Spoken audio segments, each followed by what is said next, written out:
Veracash a vu le jour en 2015. Le concept, c'est une monnaie de métaux précieux comme l'or qui remplace l'euro.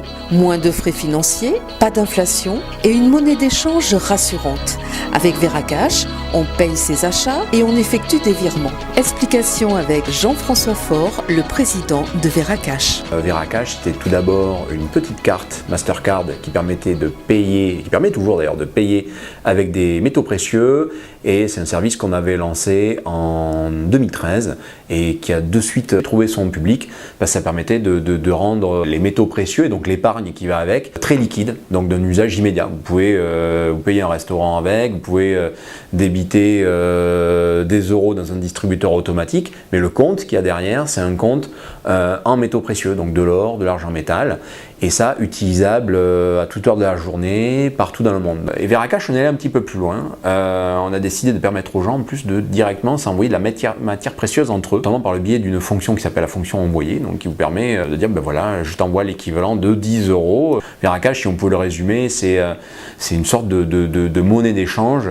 basée sur les métaux précieux qui sont en fait le sous-jacent rassurant de ce système qu'on a mis en œuvre et qui aujourd'hui rencontre un franc succès. Alors l'idée remonte loin parce qu'en fait moi dans le milieu des années 2000 je voulais tout d'abord moi acheter de l'or et me préserver des effets d'une crise que je ne savais pas à l'époque qu'elle arriverait en 2008, mais en tout cas que j'appréhendais. Et en fait acheter de l'or à cette époque-là était compliqué, le garder à la maison n'était pas du tout sécure, dans une banque c'était finalement une mauvaise idée parce que le jour où vous avez une crise, c'est pas en allant dans une banque que vous allez pouvoir récupérer votre or, parce que ce jour-là, par définition, il y a de fortes chances que la banque soit fermée.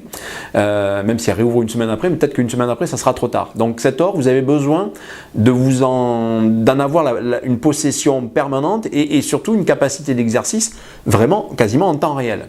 Et donc à cette époque-là, moi j'ai fondé une société qui s'appelle Ocoff.com et qui est aujourd'hui leader en France dans le domaine des plateformes d'achat et vente de métaux précieux stockés en coffre. Donc là c'était une première étape qui a très bien marché, et pour autant c'était un service qui était peut-être pas nécessairement très grand public. En 2012, j'ai en fait devant mon frigo, de manière très basique, je me dis tiens, et si je pouvais payer avec de l'or ce qui est dans ce frigo? Et là, au moment où j'en parlais, bon à l'époque les applications mobiles n'étaient pas autant développées, le paiement sans contact n'existait pas vraiment encore. Donc voilà, une Mastercard, une carte bancaire, enfin une carte de paiement serait vraiment la solution idéale. Et donc à ce moment-là, j'ai inventé la Veracart.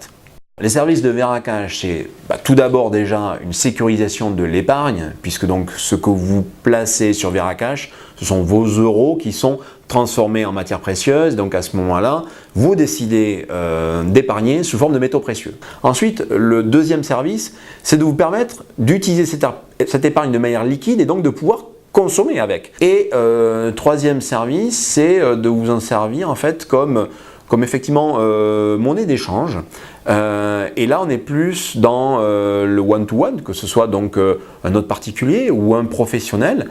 Et plutôt que de repasser par la case euro comme on peut le faire justement avec la Veracart, parce qu'en bout de course c'est comme si là vous revendiez votre or pour récupérer une monnaie type euro ou dollar et la reverser aux commerçants chez qui vous avez fait une dépense.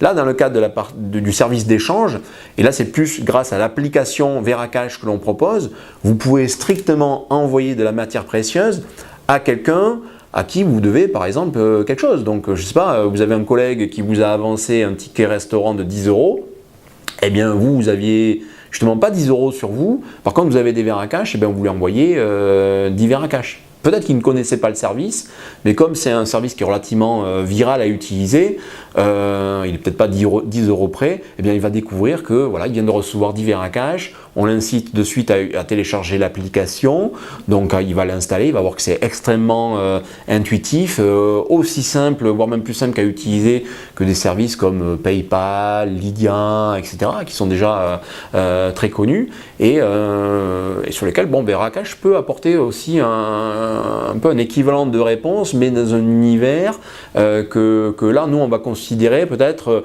un peu moins financiarisé. Et donc ça, c'est peut-être le quatrième service qu'on propose, qui est un service, entre guillemets, autour des valeurs que l'on véhicule. Et aujourd'hui, on est dans un monde où on ne peut pas être séparé de ces valeurs. Aujourd'hui, quand vous faites l'acte d'acheter un produit, par exemple, de consommation, je ne sais pas, une pomme, et bien peut-être que vous allez être prêt à payer plus cher parce que cette pomme, vous considérez qu'il faut qu'elle soit bio. Alors ça va être bon pour vous, mais vous allez vous dire aussi c'est bon pour la planète. Eh bien, sur Veracash, le 4e service, c'est un service, je dirais, rendu un petit peu à nous tous, à commencer par la Terre, c'est qu'on est sur un service qui respecte des valeurs qui sont des valeurs éthiques, des valeurs durables. On est là-dessus avec Veracash et c'est notre 4e service, c'est un service rendu à la planète.